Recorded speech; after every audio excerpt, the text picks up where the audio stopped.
Hi friends, நாம் வந்து 6ஆம் வகுப்பில் இயல் 4ல் இன எழுத்துக்கள் இலக்கணம் பார்க்க போகிறோம். சில எழுத்துக்களுக்கு இடையே ஒலிக்கும் முயற்சி, பிறக்கும் இடம் ஆகியவற்றில் ஒற்றுமை உண்டு. இவ்வாறு ஒற்றுமையுள்ள எழுத்துக்கள் இன எழுத்துக்கள்.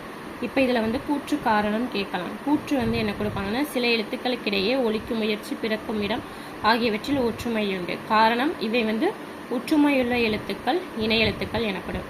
இந்த மாதிரி கேட்கலாம். 6 வல்லின மெய்யெழுத்துக்களும் 6 மெல்லின எழுத்துக்களும் இணை எழுத்துக்கள் ஆகும். அதாவது வல்லினமும் மெல்லினம் தான் இணை எழுத்துக்கள். சொற்களில் மெல்லின மெய்யெழுத்தை அடுத்து பெரும்பாலும் அதற்கு இனமான வல்லின எழுத்து தான் வரும். என்ன மாதிரி பாருங்க, தி இங்க, இந்த இங்க வருதா, இன்ஷ, இன் ட, இன் த, இம் ப, இன் ர. இடையின எழுத்துக்கள் 6 எரல வளல இருக்கலாம், அது ஒரே இனமாகும். அதுக்கு ஒரே இனம் தான் வரும்.